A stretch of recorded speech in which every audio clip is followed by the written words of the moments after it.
Vous êtes sur RTL. RTL Matin. Ça va beaucoup mieux avec Michel Simès. Bonjour Michel. Bonjour Yves. Ce matin, plein feu sur une maladie qui épargne souvent les hommes, souvent mais pas systématiquement, mais une maladie que redoutent les femmes, la cystite. Oui, c'est la forme d'infection urinaire la plus courante, sachant que les infections urinaires en France, ça représente entre 8 et 900 000 cas par an.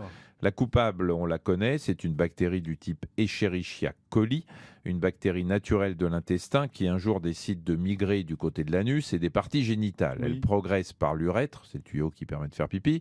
S'ensuit une inflammation de la vessie et vous vous retrouvez au petit coin à souffrir 1000 morts au moment d'uriner. Et encore, ça, c'est quand vous y parvenez. Alors pour éviter d'en arriver là, j'imagine qu'il faut boire son litre et demi par jour. Oui, c'est effectivement l'une des choses à faire pour contrer la cystite. Il faut donc boire de l'eau, mais aussi éliminer. Et donc, en aucun cas, se retenir d'aller aux toilettes, même si vous avez l'impression de passer votre temps à faire des allers-retours avec le petit coin.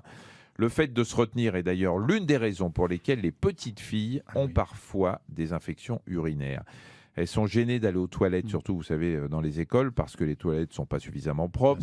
Il faut donc le leur dire et le leur répéter dès que l'envie se pointe. Il ne sert à rien de résister. Il faut y aller, quitte à prévoir des petites lingettes pour désinfecter le siège des toilettes. Alors est-ce qu'il existe des facteurs de risque identifiés? Il y a l'âge d'abord. Plus on vieillit, plus on est exposé. Ça relève de l'évidence. C'est admis pour la cystite comme pour moult autres pathologies. Ensuite, la vie sexuelle, mon cher Yves. Vous devez savoir qu'après un rapport sexuel, le taux de bactéries dans l'urine explose. Donc, mon conseil, c'est de ne pas attendre pour s'en débarrasser. Après les galipettes, vous allez au petit coin. Comme ça, les bactéries n'auront pas le temps de gagner la vessie. Je m'adresse aux femmes, bien évidemment. Et puis, j'attire votre attention sur la manière d'utiliser le papier toilette. Qui va à la selle, c'est-à-dire à peu près tout le monde, normalement, verra ne pas effectuer le mauvais geste qui consiste à aller de l'arrière vers l'avant. Pas besoin de vous faire un dessin pour comprendre qu'il est ici question d'éviter que les bactéries intestinales se rapprochent de votre appareil urinaire.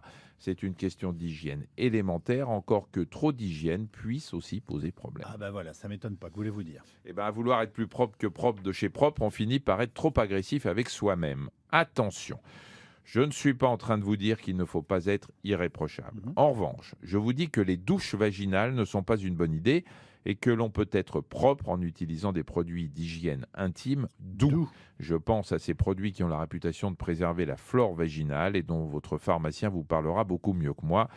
Ah, et puis il y a les vêtements. Mais comment ça, les vêtements donnent la cystite? Oui, disons que le port de vêtements amples peut aider à contrer la maladie. Donc si vous avez l'habitude, mesdames, de porter des tenues hyper moulantes et des sous-vêtements synthétiques, optez pour le coton et des fringues qui ne boudinent pas. Voilà, vos formes, on les devinera plutôt que de les voir et ce ne sera peut-être pas plus mal. En tout cas, pour vous protéger, ce sera indiscutablement beaucoup mieux. À n'en pas douter. Merci cher Michel et à demain. À demain.